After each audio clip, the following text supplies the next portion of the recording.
Tara, samahan niyo ako at sa vlog na ito ay magsa-sightseeing, joyride tayo, sakay for the first time nitong LRT Line 1. So dito po tayo sasakay sa may Dr. Santos Station na kung saan titignan natin kung gaano ba kaganda at kalaki ang mga developments along dito po sa may Parañaque City hanggang Baclaran Station.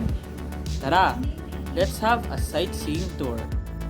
As you can see, makikita nyo, yung viaduct na yan is part ng C5 Cavitex Link Expressway dito po sa Parañaque City. So itong part na to ng Parañaque City guys is part po ito ng Barangay San Dionisio dito po sa Parañaque. Kung saan makikita nyo yung highway na yan, yan po yung Ninoy Aquino Avenue. So makikita nyo talagang napaka-unlad at may mga tinatayo ring building along dito po sa part na to. Yung makikita nyo kulay green na building na yan guys, yung may cross na yan, yan yung headquarters I guess, if I'm not mistaken, ng religious group na El Shaddai. So yan yung headquarters nila. So marami din kayo makikita mga factories, mga offices, mga buildings as usual ang makikita nyo dito po kapag sumakay kayo ng LRT mula Dr. Santos Station. So yung part na yan guys, yung makikita nyo yan sa may far side, yan ay part na po or sakop na po yan ng Ninoy Aquino International Airport o NAIA. Yan yung may runway 6. So yan, so part po yan ng runway 6 nitong NAIA area. So syempre makita nyo, so yung ilog na yan guys, yan yung Parañaque River o isa sa mga major waterways dito po sa Parañaque City. So ito guys is part na ito or malapit na tayo sa may Ninoy Aquino Station or Ninoy Aquino Avenue Station nitong LRT Line 1. So ayan, so kadadaan lang natin doon sa may Ninoy Aquino Avenue Station. So makikita niyo may mga schools. So marami din mga tinatayong condominiums gaya niyan. So nandito po tayo ngayon sa may viaduct na kung saan kasalukuyan tayong tumatagos dito po sa may nakikita niyo yan yung Parañaque River. So part po ito ng Barangay Don Galo. Yan, Barangay Don Galo na po ito dito po sa may Parañaque City. Na kung saan makikita niyo yung skyline na yan po ay part ng Asia World City o part po ng Manila Bay Freeport Zone dyan po sa may Parañaque. And also tumatawid na po tayo dito po sa may Manila Cavite Expressway o Cavitex. So yan po yung Cavitex.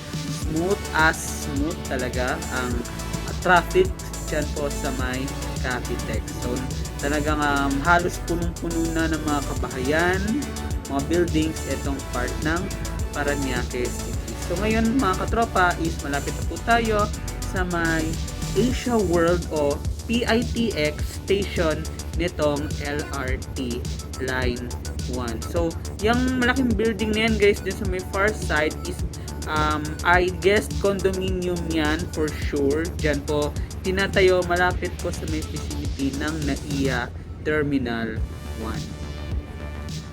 So ayan, so did you know na itong LRT Line 1 is naka-parallel siya, ayan, dito po sa may Manila Cavite Expressway o Cavitex. So kapag dumaan kayo dito is nakakasabayan nyo rin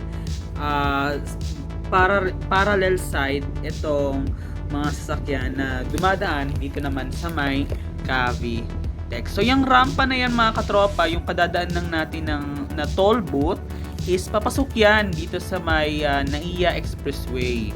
So konektado itong Cavitex dito po sa may NAIA Expressway na kung saan yung NAIA Expressway na yan, it serves as a major expressway connecting the three terminals of Ninoy Aquino International Airport. So Terminal 1, Terminal 2, and Terminal 3. So dyan ang exit kapag dumaan kayo dito po sa may NAIA o NAIA Expressway. So ayan, so ito ay part na ng I guess Barangay Tambo, Parañaque City na kung saan ay nakaparallel na sa atin is itong Rojas Boulevard. Ayan. So yung Rojas Boulevard na yan is tumatagos yan ng tatlong lungsod, Parañaque, Pasay, and Manila. So ito guys is part po ito ng Parañaque City na kung saan is papunta tayo dito po sa may Baclaran Station. Ayan. Pero bago tayo mag Baclaran Station is hihinto muna ang LRT Line 1 sa may Redemptorist Station dun po sa may tapat nitong simbahan ng Baclaran, or also known or officially known rather as National Shrine of Our Mother of Perpetual Help. As you can see, marami din kayo makikita. Doon naman sa may other side, kaya lang hindi nakikita dito, is yung City of Dreams. So nakadikit sa atin, naka-align sa line 1 is yung City of Dreams and yung Asiana City. So ayan mga katropa, makikita nyo itong Baclaran Church dito po sa may LRT line 1. So kagagaling lang natin ng Redemptorist Asiana Station. So makikita nyo dyan sa may side ng Ross Boulevard is punong-puno ng mga stalls o yung mga tindahan ng mga damit, mga souvenirs o some anting-anting. Ayan.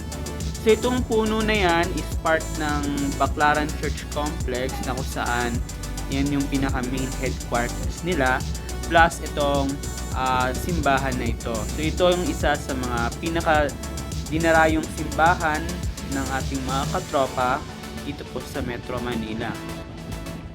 And also kilala rin ang Baclaran Church bilang shopping hub, lalo na ng mga murang damit, items, and so on and so forth. So kung hindi nyo afford ang mall, well, ang ganda dito guys. So marami kayong makikita ang iba't ibang mga magaganda and murang damit dyan po sa may Baclaran. So makikita nyo naman halos dikit-dikit na yung mga kabahayan ito po sa may part nito ng Baclaran. Particularly ito po is part nito ng Pasay City. So yung pababa na yan guys, papunta yan dun sa may depot o Baclaran Depot nitong LRT Line 1. So kapag nabuksan yung isa pang depot which is located sa Zapote, is dalawa na yung depot nitong LRT Line 1. So napakahalaga talaga guys ng depot because it serves as a maintenance dun sa mga LRT trains, rolling stock. Ayan. So ito lamang po ang ating update for now, featuring the western part of Parañaque City via sightseeing joyride sa LRT Line 1. Kita-kits!